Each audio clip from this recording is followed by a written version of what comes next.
Welcome to Extraterrestrial Reality. The nice thing about having absolute proof with regard to the alien presence on Earth is that you could focus your attention on other elements of the phenomenon rather than just completely trying to get other people out there to acknowledge the reality that you do have absolute proof. Like, for instance, I'm very interested in how these creatures are able to paralyze people. And so today I took some of my questions to ChatGPT. Now, just before I even get into this, I just want to point out that recently I've noticed a lot of debunkers. If you go on X or anywhere, right, where these debunkers congregate, they are talking about AI and ChatGPT, things like that, as always being faulty, making mistakes on a regular, constant basis. That's because they know what is going on right now with this. They know that some people are asking questions, presenting scenarios, and ChatGPT is giving reasonable answers. Like it did recently when I did the show about the Vegas alien incident, and I had ChatGPT, provide an estimation on what the probability that incident, what was the percentage that incident involved actual NHI, and ChatGPT determined it was greater than 99%. See, debunkers, naysayers, they hate that. They hate it. So they can't. They're unable to control it. Unlike Wikipedia, which they have control of, this guerrilla skepticism of Wikipedia, they could change anything they want in there, but they don't have any control over these AI chatbots. They just don't, and it's troubling to them. It's out of their control, and these things do have the capability of providing reasonable responses to reasonable questions with regard to this phenomenon. And what I did here today is I used ChatGPT to find out what's going on with this ability to paralyze people. Anyways, let's get right to it here. I started off with a question with regard to the 1965 Maurice Massey incident. I said, what can you tell me about that incident? And the response from ChatGPT: the Maurice Massey incident is one of the most famous UFO sightings in France and occurred on July 1st, 1965 in the small farming town of Valensole in southeastern France. Maurice Massey, a well-respected farmer and World War II vet, reported a close encounter with a landed UFO and two small humanoid beings. Here is a breakdown of the incident. The summary of the incident: the time and location. It happened around 5:45 in the a.m. in Valensole in France. The witness was 41-year-old Maurice Massey, a lavender farmer. And here's his account. While working in his lavender fields, Massey heard a strange whistling or whooshing sound. He saw a small egg-shaped craft about 2.5 meters or 8 feet long and 1.5 meters or 5 feet tall, resting on 4 legs. Near the craft were two small beings about 1.2 meters or 4 feet tall, with large bald heads, very pale skin, slanted eyes, and wearing tight-fitting grayish-green coveralls. One of the beings pointed a small device at Massey, paralyzing him temporarily. He remained conscious but unable to move. The beings seemed to communicate with each other, then re-entered the craft, which rose silently and disappeared at high speed. And the aftermath of this was when Massey regained movement, he noticed a damp, compressed area of soil where the craft had landed and marks from the landing legs. Over the next days, nothing would grow in the landing spot, and Massey claimed the soil remained barren for years. Massey also said he experienced psychological after effects, including needing much more sleep than usual and becoming unusually introspective. The French police investigated, and Massey was found to be a credible witness with no history of dishonesty or fantasy. In investigations and theories, investigators. The case was studied by French authorities and UFO researchers such as Jacques Vallée. The credibility of this incident: according to ChatGPT, Massey never sought publicity or money and was described as genuinely disturbed by the event. Skeptics have suggested it may have been a hallucination or hoax, but no firm evidence supports these claims. Yes, that's true. Let's just stop there. There's no evidence whatsoever that this guy was hoaxing this whatsoever.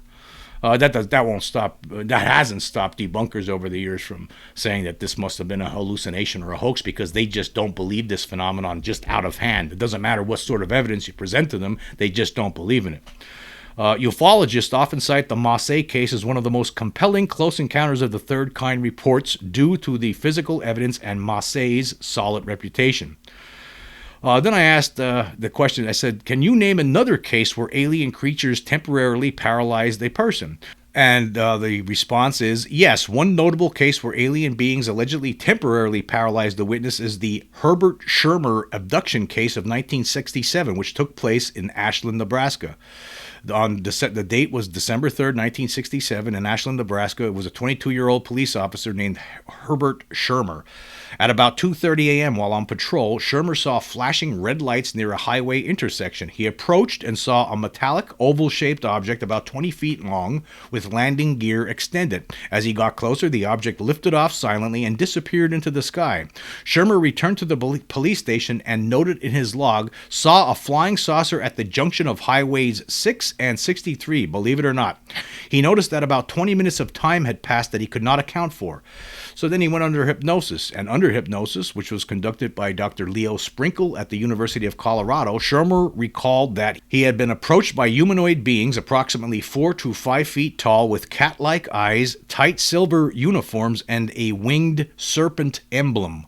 The beings allegedly paralyzed him and led him aboard the craft where they communicated telepathically. He was told that their mission was peaceful and that they were harvesting energy from power lines. The after effects and investigations. Schirmer reportedly suffered headaches, nightmares, and emotional distress after the encounter. The case was investigated by the Condon Committee, which ultimately dismissed it, but the hypnosis sessions and Schirmer's sincerity kept the case in ufology circles. Of course, the Condon Committee dismissed it. What else? That was put together to dismiss it, to dismiss these kinds of things. And it continues here. It says, this is one of several high-profile cases involving alleged temporary paralysis or immobilization by alien beings, often using a handheld device, direct touch, or unknown means. And then it asked if I would like more examples. But anyway, I asked this question instead. I said, could you provide a visual representation of the creatures Maasai encountered? And it gave me this. And you see these creatures, one of them holding some sort of a stick. That was the stick that got pointed at Maasai and paralyzed him temporarily until the creatures got back in their craft and took off. He was forced to stand there for a little while, couldn't move. And then I asked, now, could you provide a visual representation of the creatures encountered in the Herbert Schirmer case? It provided this image. Very similar looking beings, except this time they have these serpent emblems, just as Schirmer described, which is very strange. You wonder if they're... is this like sports? Do they all have their own little emblems depending on who you are? I don't know. It's all we can do is guess. Anyway, the next question I asked is, are you aware of the 1954 Marius D. Wilde case? And if so, can you provide a description of that? Yes, the Marius de Wilde case is one of the more dramatic and intriguing early European UFO close encounters. It took place in Quarobel near Valenciennes in northern France on the night of September 10th, 1954, and became a foundational case in French ufology. And this encounter involved the 34-year-old Marius de Wilde, a steelworker. Around 10:30 p.m., De Wilde was at his small house near the railway tracks when his dog began barking wildly. Grabbing a flashlight, he went outside and walked toward the railway line. He saw a dark, cigar-shaped craft, estimated to be about 6 meters long, resting on or near the tracks. As he approached, De Wilde noticed two short humanoid beings, roughly 3 to 4 feet tall, wearing large helmets and dark suits, walking near the craft. Then he was paralyzed, just like in the other two cases. When De Wilde tried to move closer, a beam of light from the craft hit him, causing temporary paralysis. He was unable to move or speak, though fully conscious. Very similar to the case that would happen 11 years later in France. After a few seconds, the beam was shut off, the beings re-entered the craft, and it took off vertically, emitting a loud whistling or hissing sound and glowing brightly. And there was physical evidence. French police investigated the site the next day. They allegedly found burned or scorched ground where the craft had rested, marks or indentations on the railway sleepers, reports of malfunctioning electronics in the vicinity, and even delayed train signals. A neighbor reported seeing a bright light in the sky around the same time. The relevance of this case, De Wilde later reported strange visits and being followed, fueling speculation that authorities were suppressing details. The case occurred during a wave of UFO sightings in France in 1954 and became one of the most cited close encounters of the third kind cases in Europe. Investigators such as Jacques Vallée and Amy Michel examined the case, finding De Wilde credible. And by the way, if you're interested in 1954 French UFO wave, I highly recommend this book here from Graham Randall. Excellent book. Anyway, continuing, then I asked the question here. I said, could you provide a visual representation of the creatures De Wilde encountered? And this is what it gave me. Again, it's similar to the other images, except this time they're wearing helmets. Which I just want to stop, and I did bring this up before.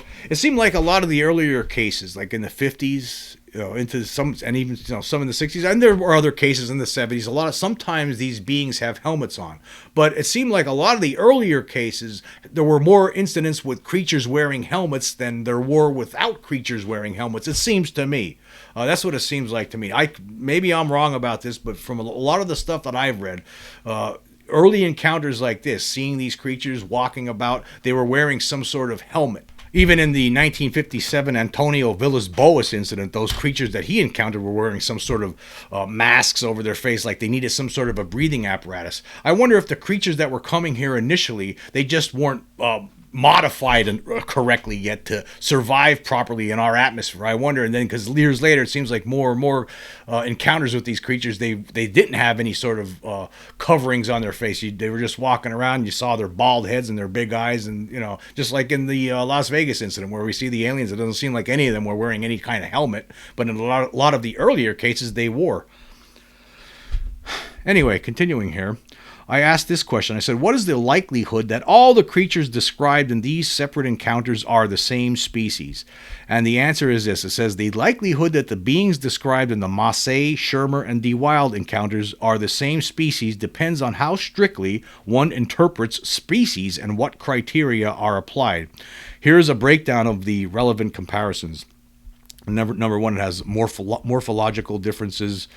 In the Massey case, the height was 4 feet. In the Schirmer case, 5 feet. In the De Wilde case, 3 to 4 feet. The head face in the Massey case was large bald head, slanted eyes. In the Schirmer case, cat-like eyes, human-like face. In the De Wilde case, of course, they were helmeted and you couldn't see the faces. The clothing in the Massey case, tight coveralls. In the Schirmer case, silver uniforms with a serpent emblem.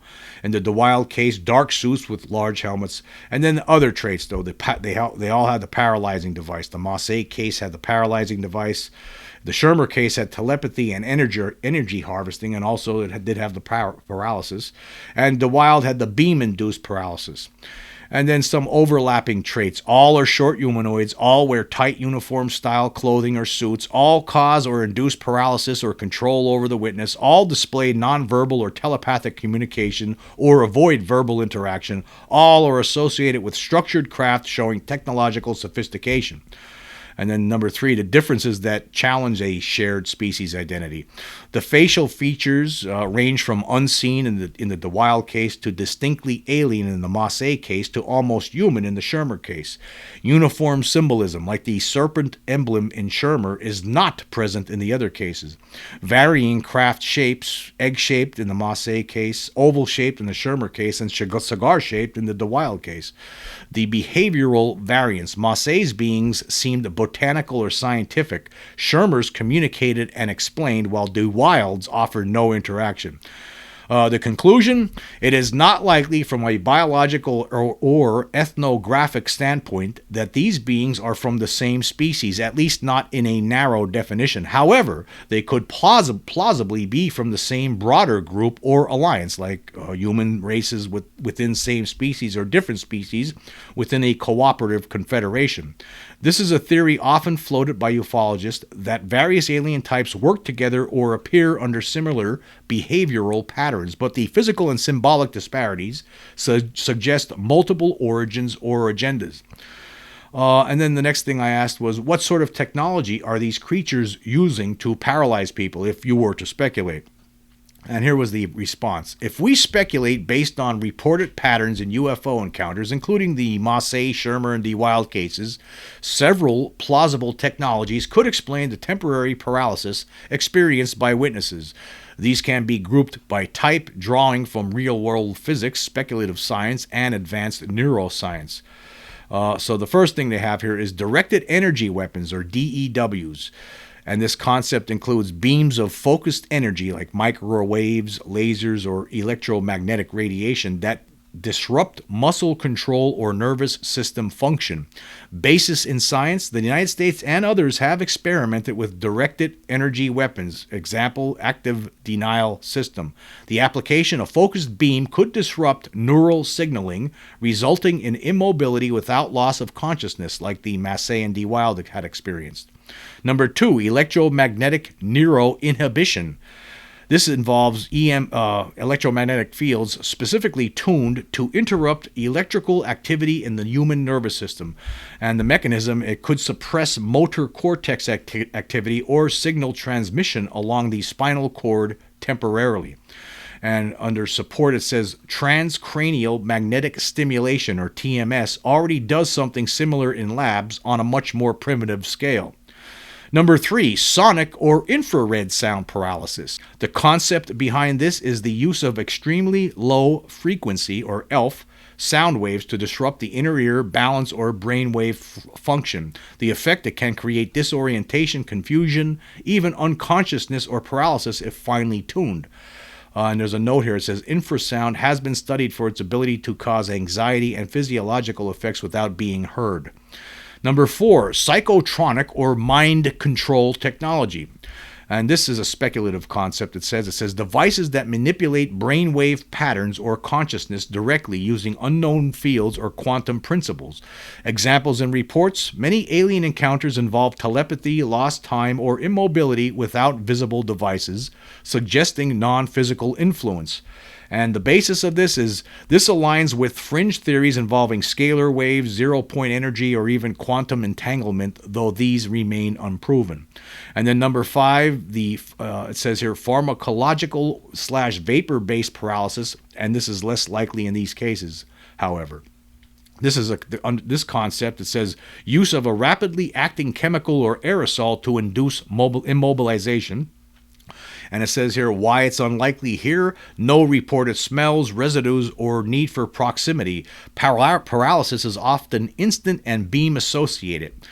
And then the conclusion here is the most plausible speculative explanation, given consistent witness reports, is a focused energy field or beam weapon that interferes directly with motor neural activity, possibly microwave-based or electromagnetic in nature.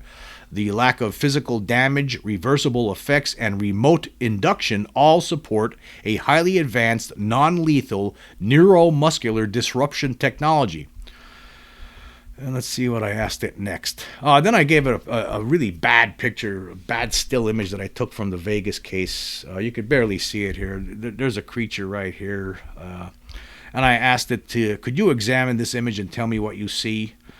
And it says here, this image is very low resolution and blurry, making any precise identification difficult. However, there were some observations. It says it seems to have glowing down here. I'm just going to fast forward here. It says in the foreground, there are what seem to be two bald, light-toned heads with ears visible, possibly humanoid, facing away from the camera.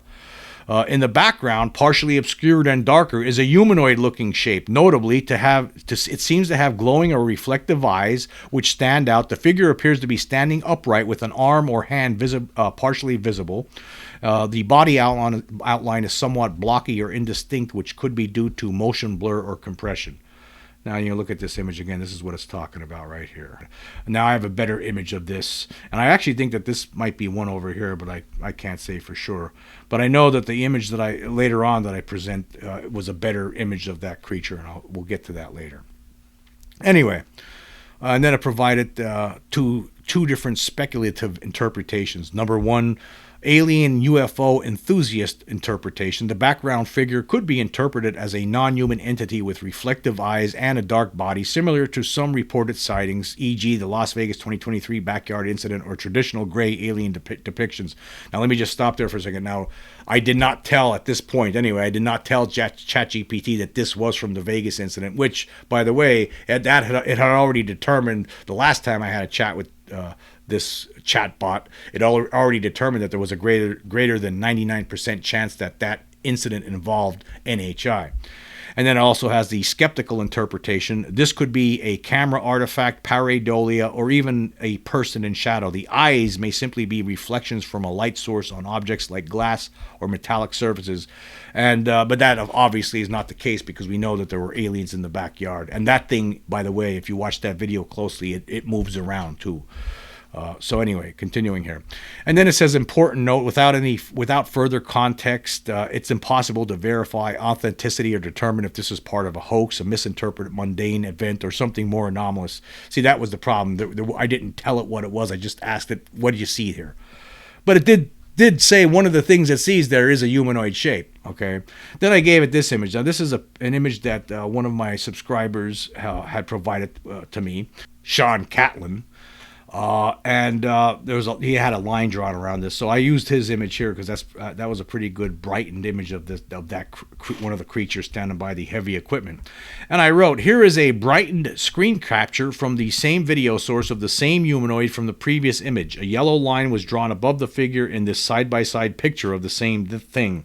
What do you make of it now? And here was the response.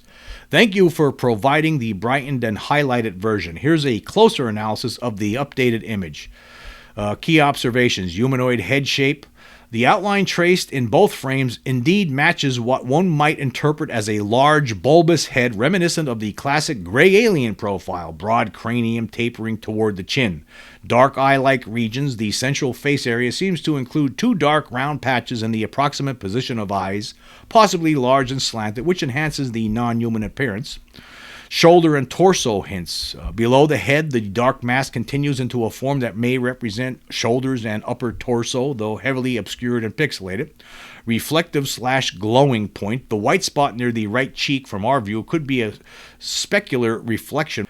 And then it talks about comparative interpretation. The image, despite low fidelity, shares visual traits reported in alleged close encounters, particularly the large head-to-body ratio, eye placement and size, lack of visible mouth or nose.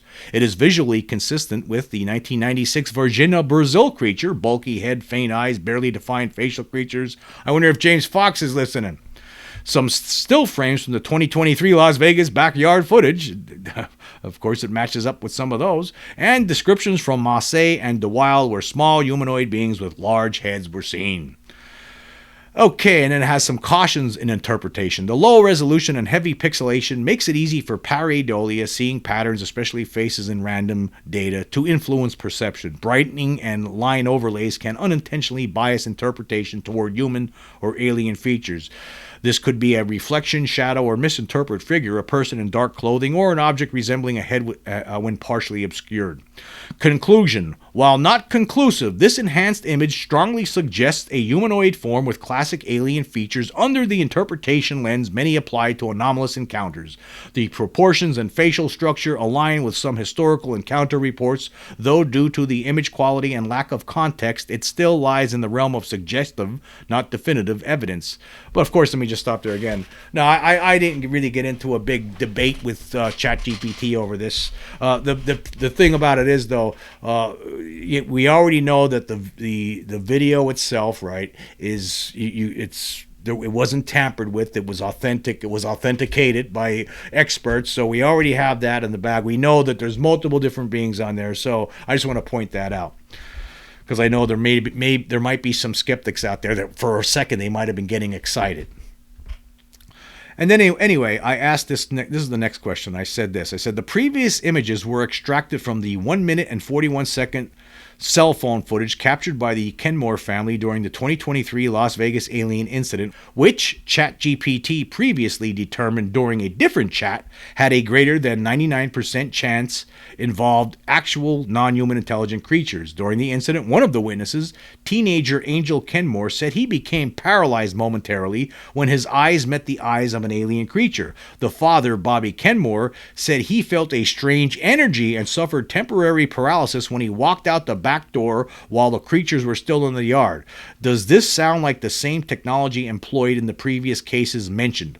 Now, before we get into the answer from ChatGPT, I just want to point out, listening to that entire 911 call that we now have, thanks to Chris Lathrop, who contacted the Las Vegas Police Department recently and was able to obtain the full cell phone call, or excuse me, the full 911 call. We now get to hear the father, and in what the father was saying when you listen to that cell phone, or excuse me, that 911 call, what he was saying is that he walked out the back door at one point and he felt this energy and he felt paralyzed just from walking out the back door. So what happened here, right? All three of these people were working on the dad's truck. Apparently the father went in the house for a second, and when he came back outside, he walked into a jackpot. The thing landed. His sons were running around trying to get away from these tall creatures, and he was temporarily paralyzed. And then later on they must have regrouped, and then that's when they tried to go back into the yard via the gate. That's what must have happened here. Anyway, here's the response from ChatGPT. It says, yes, the Kenmore family you're referencing shares remarkable thematic and experiential similarities with earlier close encounter cases, especially those involving temporary paralysis or neuromuscular suppression. Here's how it lines up with the Massey, DeWild, and Shermer cases. Commonalities across cases. Sudden paralysis at close range. It says here, Massey was immobilized when he approached the landed craft and beings. DeWild dropped to the ground, unable to move as the beings departed. Shermer described being frozen as a beam of light hit him during a close approach. And the Kenmore family, Angel and Bobby, experienced momentary paralysis while visually engaging or being in proximity to the beings. Number two, perception of directed energy or force. Witnesses often describe the effect as instantaneous and focused, not like fear-based freezing, but externally induced. Bobby Kenmore described a strange energy, matching many accounts where witnesses felt a wave, vibration, or field-like force. Number three, lack of conventional technology. None of the witnesses described weapons, tools, or obvious devices. The effect seems non-mechanical, suggesting directed energy or neurodisruptive fields like electromagnetic, ultrasonic, or even exotic biological signaling, or possibly gaze-based mechanisms like eye contact acting as a trigger or transmitter. Angel's claim echoes this. Number four, close proximity requirement. These effects typically happen within a range of 5 to 15 meters, suggesting a short-range deployment, not atmospheric-wide or indiscriminate. And then it talks about speculative technical parallels. If we speculate that all these incidents involve the same or similar species, the tech might operate via electromagnetic field manipulation, which is affecting motor neurons, ultrasonic or infrasound disruption, which is used by some animals for stunning prey, optical or neural hijacking, or possibly via direct eye contact or light pulse emissions triggering paralysis like a neurological switch. The Kenmore case, with its visual evidence and multiple witness accounts, does strengthen the hypothesis that some consistent biological or technological mechanism is at play, possibly deployed by a species that has encountered humans before under similar conditions. The final thought: the pattern of paralysis, non-lethal control, and retreat suggests the intent isn't harm but control during observation or extraction. This behavior across decades and geographies hints at a repeatable protocol, which leans heavily in favor of a shared origin or common operational paradigm among these encounters. The next thing I asked was, what are the likely reasons these creatures temporarily paralyze humans? I know it's a dumb question, but I asked it anyway. I want to see what the AI tells us. If we assume the reported paralysis in close encounter cases is genuine and caused intentionally by non-human intelligences, several plausible reasons emerge based on patterns across incidents, behavioral logic, and analogies from nature and technology. Number one, safety and threat mitigation. The primary motive, prevent immediate retaliation, escape, or unexpected movements that could threaten the beings or their craft. This mirrors how humans tranquilize wild animals before approaching, not to harm but to ensure control and minimize risk. The evidence for this in the Massey, De Wilde, and Kenmore cases, paralysis coincided with the witness approaching or making eye contact, suggesting a reactive or proximity-based defense system.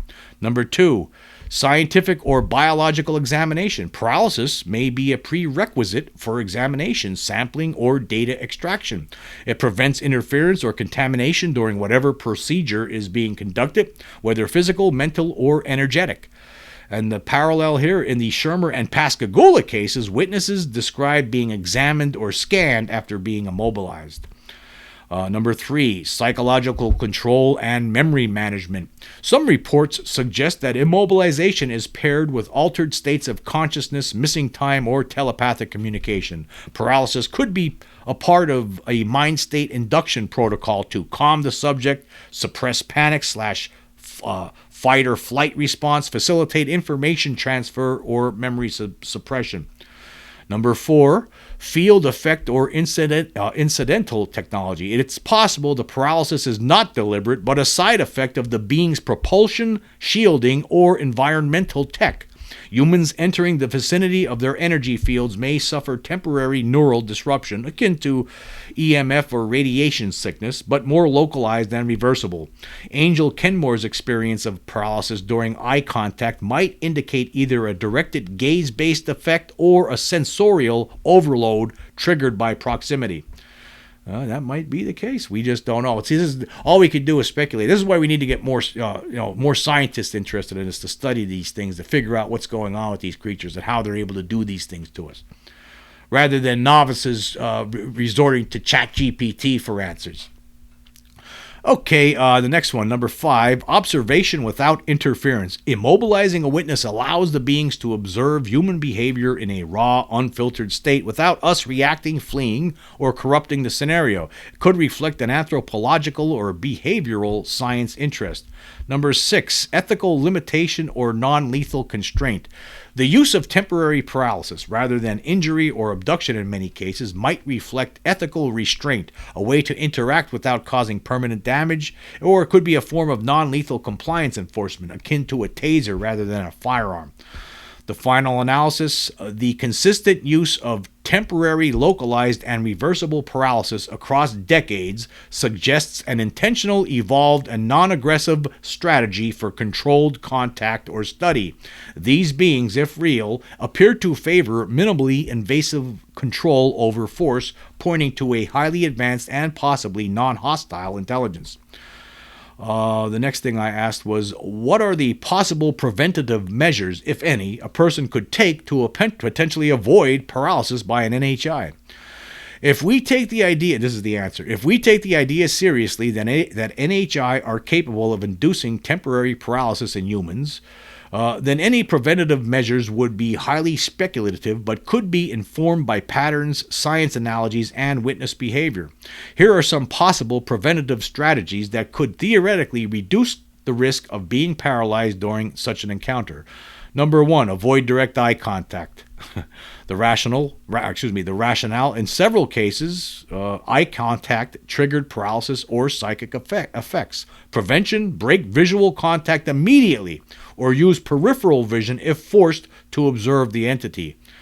Actually, I want to stop there. I remember reading one of David Jacobs' books. I believe it was Walking Among Us. It was described one abductee really did not allow them to get into her mind by just not letting them stare in her eyes. She just kept looking away, and the alien after a while just got really tired of it, and it didn't happen. She never got mind scanned, so who knows. Anyway, number 2, shield the head and eyes. Some Some abductees and researchers have speculated that NHIs use directed neural frequencies or visual triggers, examples, light patterns or stare. Possible countermeasures, polarized or mirrored glasses to diffuse directed energy. Head coverings lined with EMF-resistant fabric like silver thread, graphene composites, etc. I wonder if the thought screen helmets developed by Michael Mencken, I had him on the show one time, they're made with this substance called Velostat. I wonder if that would work. I wonder if that would qualify for as one of the head coverings that might prevent paralysis during an encounter with an alien. Another thing here, infrared blocking goggles to obscure the visual spectrum where a signal might be delivered. And then there's a note here. It says these measures are theoretical and based on the assumption that some kind of neurological targeting or scanning is involved. Number 3, use of electromagnetic or Faraday shielding. If paralysis is an electromagnetic or directed energy field, if paralysis is an electromagnetic or directed energy effect, shielding might help. Practical steps: remain inside a Faraday cage structure, example, a vehicle or specially shielded room, or carry a portable EMF shield or grounding mat, though their effectiveness against advanced tech is questionable. Number 4, minimize technological exposure. Some speculate that human technology, like phones and flashlights, might trigger a defensive response. What you could try is avoid aggressive use of tech, especially bright lights or recording devices, which could be interpreted as threats. Maybe, if you think about the Vegas alien incident, I mean, you had 3 people walking in with guns and the other person filming everything with a cell phone. No wonder they're getting chased down. Number 5, mental and emotional control. Several witnesses have described a telepathic component to paralysis, suggesting it may involve the consciousness interface. Control techniques, practice meditative techniques to maintain composure. Use visualization of mental shielding, a technique which is used by some abductees.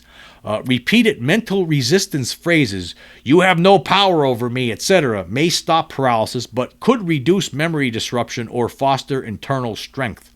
Number 6, biochemical support, which is highly speculative. In theory, certain neurological agents or supplements might fortify neural resistance, though this borders on science fiction.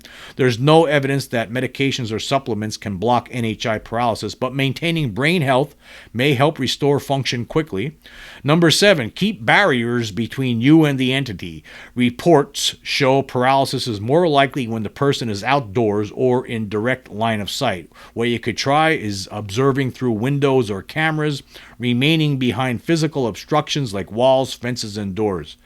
And then they also have what likely won't work.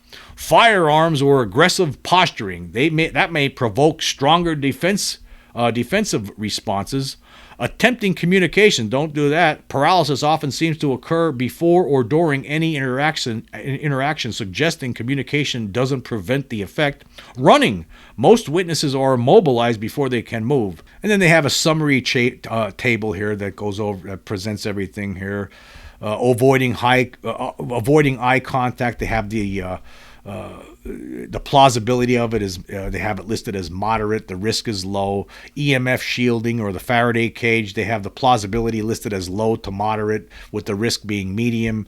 And then for the head and eye coverings, the meditative shielding and staying indoors, they're low to moderate plausibility, and all of them are low risk, according to ChatGPT. And then the final note here is these ideas are speculative and should be understood as exploratory, not confirmed science. That said, if the paralysis is real and externally induced, it's likely a neurological or electromagnetic phenomenon, meaning physical and mental shielding strategies are the most plausible defense. And that's where I pretty much cut it off for there. And I just thought it was interesting to plug in some of these questions we have about what's going on when we get paralyzed by alien creatures and see what the computer tells us. This is some of the answers. I feel like we're dealing here with HAL from 2001 or Space Odyssey, something like that, or Mother from Alien. Remember, like now we actually are living in that age where we have computers that could help us work through some of our problems that we might have.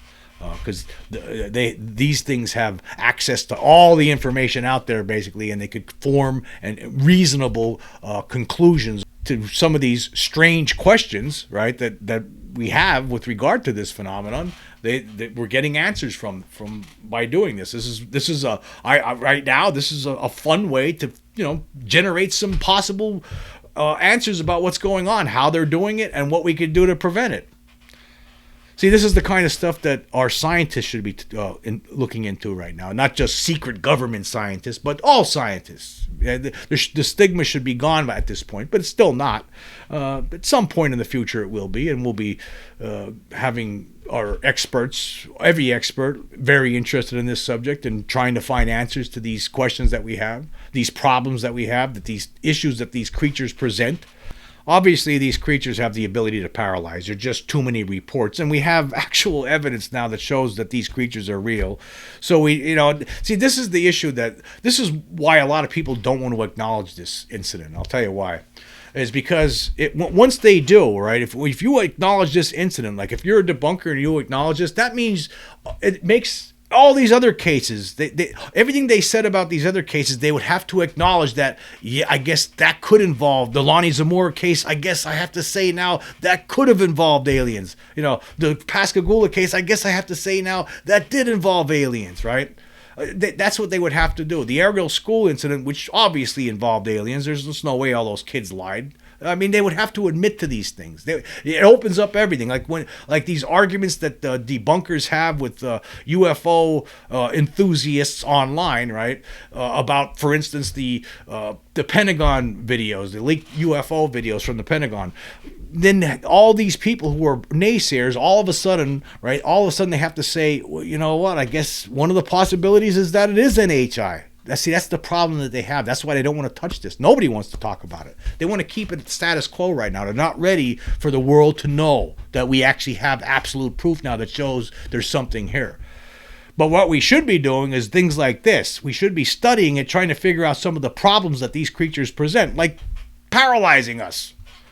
Like what can we do to prevent that? We need to figure these things out. I think we should know how to prevent these things. There should be some public service announcement about what you do in those kind of situations. Because not that it's likely to happen to you, in your lifetime. A lot of people don't even see a UFO or an alien ever. They don't even come close.